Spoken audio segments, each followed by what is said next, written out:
Good morning to all of you.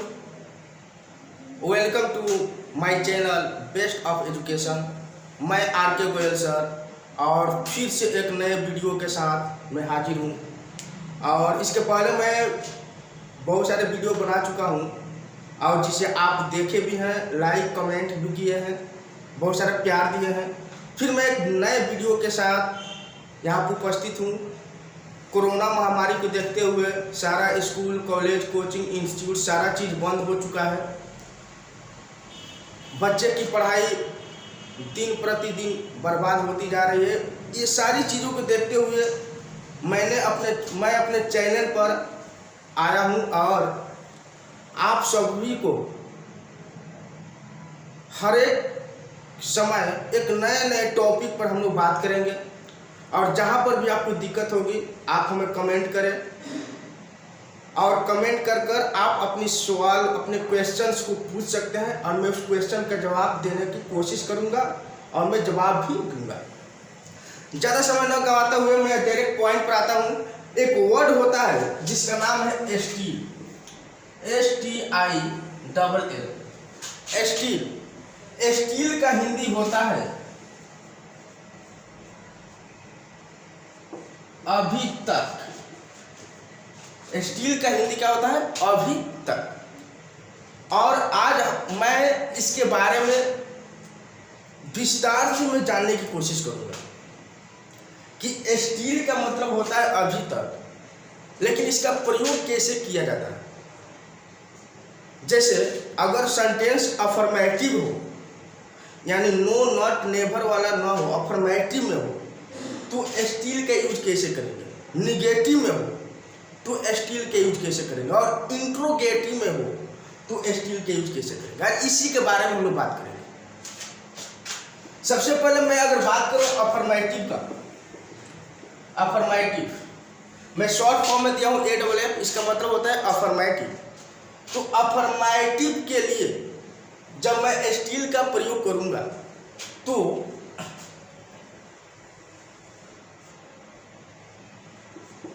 Helping verb के बाद steel का प्रयोग होगा।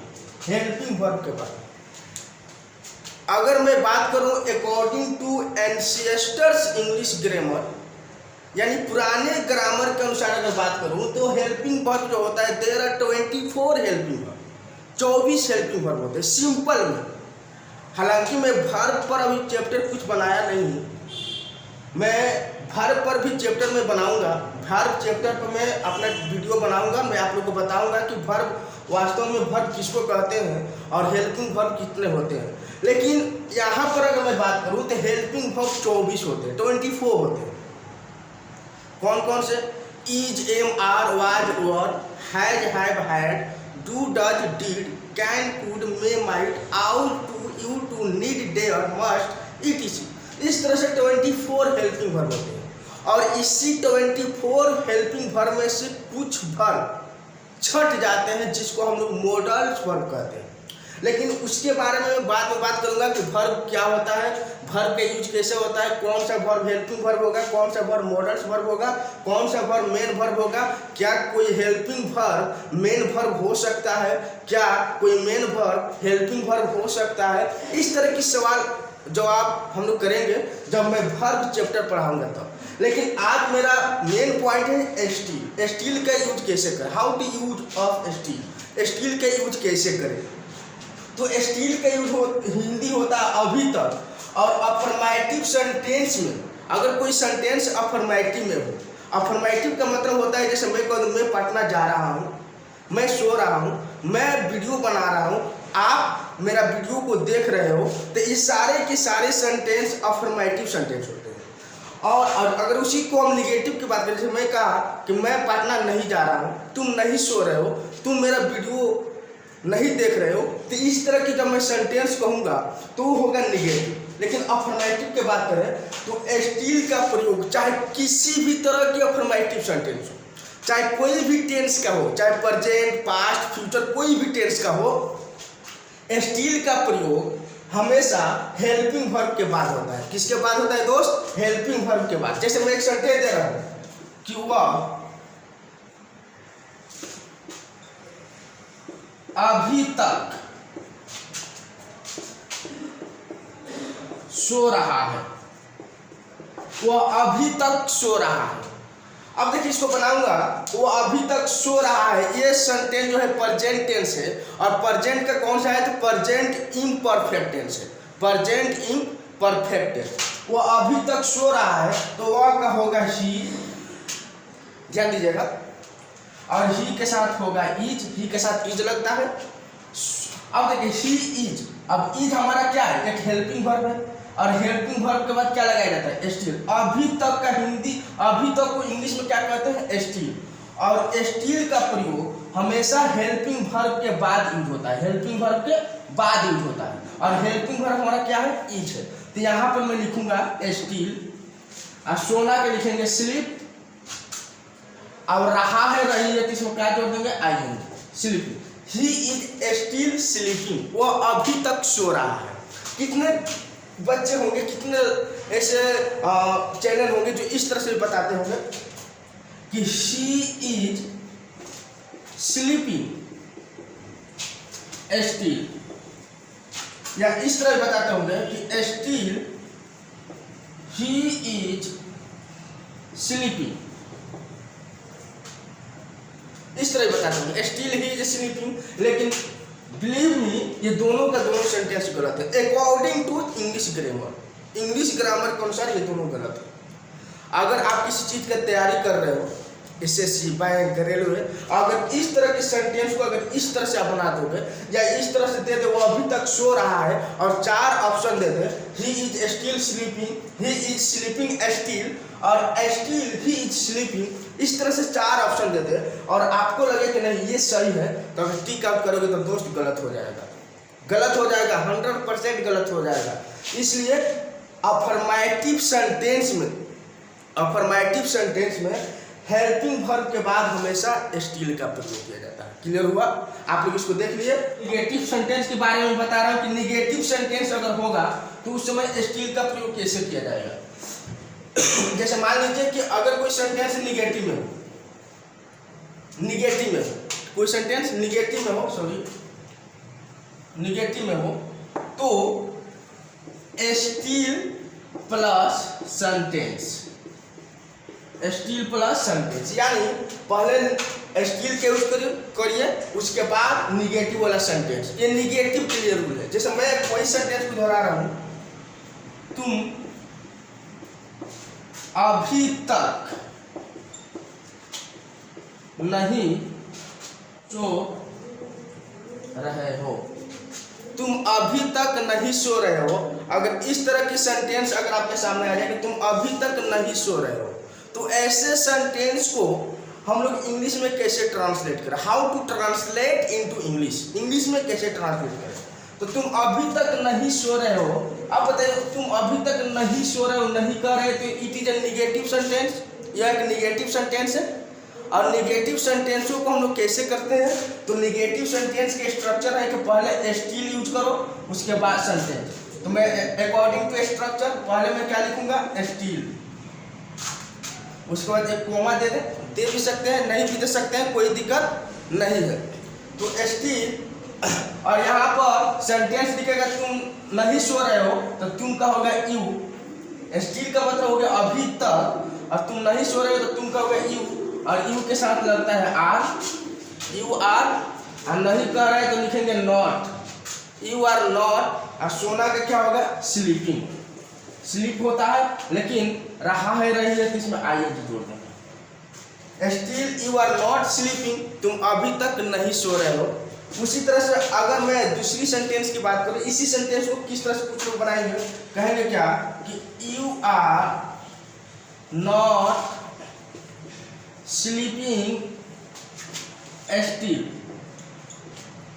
या इस तरह बनाएंगे you are still not sleeping. तो यकीन मानिए कि अगर फर्स्ट सेंटेंस को छोड़कर, जो फर्स्ट सेंटेंस मैंने बताया स्टिल उसके बाद सेंटेंस, इसको छोड़कर अगर किसी भी नियम पर निगेटिव सेंटेंस बनाया जा रहा है, किसी भी नियम पर, तो वह आपका सेंटेंस गलत होगा, बनाया हुआ जो सेंटेंस है गलत हो जाएगा। इसलिए निगेटिव के लिए पहले स्टील, उसके बाद आप निगेटिव सेंटेंस यूज कीजिए, तो यह सेंटेंस आपका सही होगा, बाकी दोनों गलत हो गए। क्लियर हुआ? कोई दिक्कत इसमें? कोई दिक्कत नहीं होगा। जो भी दिक्कत होगा आप डायरेक्ट कमेंट करके पूछ सकते हैं कि यहाँ पर दिक्कत है। अब मैं बात कर रहा हूँ इंट्रोगेटिव के बारे में। किसके बारे में? इंट्रोगेटिव के बारे में। शॉर्ट फॉर्म इधर है इंट्रोगेटिव। इंट्रोगेटिव शॉर्ट फॉर्म में मैं बता रहा हूँ। तो सब्जेक्ट के बाद स्टील का यूज होता है। सब्जेक्ट के बाद, जैसे एक सेंटेंस दे दिया कि क्या वह अभी तक सो रहा है, इस तरह की सेंटेंस दे, क्या वो अभी तक सो रहा है। तो क्या वो अभी तक सो रहा है, तो सबसे पहले इंट्रोगेटिव सेंटेंस बनाने का तरीका क्या है कि हेल्पिंग वर्ब को बाहर करो। इज एम-आर वाज वेयर जो होता है अकॉर्डिंग टू सेंटेंस उसको बाहर करो। तो क्या वह क्या होता है ही, और ही के साथ इज लगता है तो इज बाहर हो जाएगा, इज। उसके बाद वो होगा ही। अब ही हमारा क्या है? एक सब्जेक्ट है। आपको अगर सब्जेक्ट पता नहीं है तो मैं सब्जेक्ट पर एक वीडियो बनाऊंगा, तो सब्जेक्ट आपका क्लियर हो जाएगा। और पता है आपको पहले से तो कोई दिक्कत नहीं है। ही हमारा सब्जेक्ट होगा। इतना समझिए कि नाउन और प्रोनाउन ही सब्जेक्ट होते हैं। दुनिया के वो तमाम नाम जिसका नाम होता है वो नाउन होता है, और नाउन के बदले में जिस शब्द का प्रयोग किया जाता है, जिस वर्ड्स का प्रयोग किया जाता है, कहा जाता है pronoun is a word which used to instead of a noun is called pronoun. तो प्रोनाउन किसको कहते हैं? नाम के बदले में वह किसी को कह रहा है, अब जिसको कह रहा है वह, उसका कुछ ना कुछ नाम होगा, और उस नाम के बदले में क्या प्रयोग हुआ है? ही प्रयोग हुआ है। तो इज हो गया, ही हो गया। अब देखिए सब्जेक्ट ही हो गया, सब्जेक्ट के बाद किसका प्रयोग करना है? स्टील का। तो लिखेंगे यहाँ पर स्टील, उसके बाद लिखेंगे sleeping. Is he steel sleeping. अगर उसी सेंटेंस को ऐसे बना देता कि is he sleeping steel question mark, तो गलत हो जाता। या इस तरह कर देता कि steel is he sleeping question mark, ये भी गलत हो जाता। तो इस तरह से कोई भी बनाएगा। फर्स्ट हमारा जो रूल है, जो कि सब्जेक्ट के बाद ही स्टील का प्रयोग करना है, यही सही होगा, बाकी ये दोनों नियम गलत होंगे।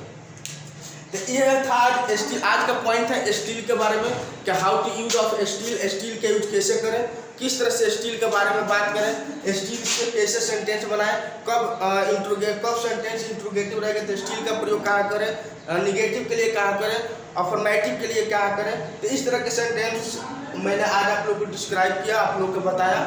और आप लोग इस वीडियो को लाइक करें, शेयर करें, कमेंट करें। अगर किसी भी तरह की कोई दिक्कत हो रही है किसी भी सेंटेंस में, तो आप हमसे कमेंट करके पूछ सकते हैं। मेरे स्क्रीन पर जो व्हाट्सएप नंबर दिया गया है, उस व्हाट्सएप नंबर पर आप मैसेज भेज सकते हैं और आप हमसे क्वेश्चन कर सकते हैं। मैं जल्द ही 12th क्लास के जो बिहार बोर्ड के जो बच्चे हैं, जो रेनबो पार्ट 2 का जो बुक है आपका, रेनबो पार्ट 2 जो +2 में पढ़ाया जाता है, उस बुक का मैं प्रत्येक चैप्टर का समरी इंग्लिश टू हिंदी और उस प्रत्येक चैप्टर के क्वेश्चंस, ऑब्जेक्टिव क्वेश्चंस और उसका आंसर मैं आप लोगों को जल्द से जल्द मैं इम्प्रूव कराऊंगा, जल्द से जल्द मैं दूंगा। तो अगर आप चाहते हैं कि रेनबो पार्ट 2 का आपके पास हिंदी टू इंग्लिश समरी और उस चैप्टर का ऑब्जेक्टिव क्वेश्चन आप चाहते हो कि आपके पास आ जाए, तो मेरे नंबर दिए गए स्क्रीन नंबर पर कमेंट करें और मैं आपको टोटल जो भी ऑब्जेक्टिव क्वेश्चंस होंगे रेनबो पार्ट 2 का टोटल मैं आपको प्रोवाइड करा दूंगा। तो ये था आज का टॉपिक। कहीं पर कोई दिक्कत हो तो आप हमें कमेंट करें। डैट सर, मैं आर.के. गोयल सर फिर से मैं आपको एक बार स्वागत करता हूँ और मेरे वीडियो को जितना चाहें उतना शेयर करें। जिस तरह से आपको स्टील के बारे में नॉलेज नहीं है, हो सकता है कि इसी तरह किसी और को भी नॉलेज ना हो, तो उसको भी आप ये वीडियो दें ताकि वो भी इस वीडियो को देखें और वो आगे शेयर करें। That sir.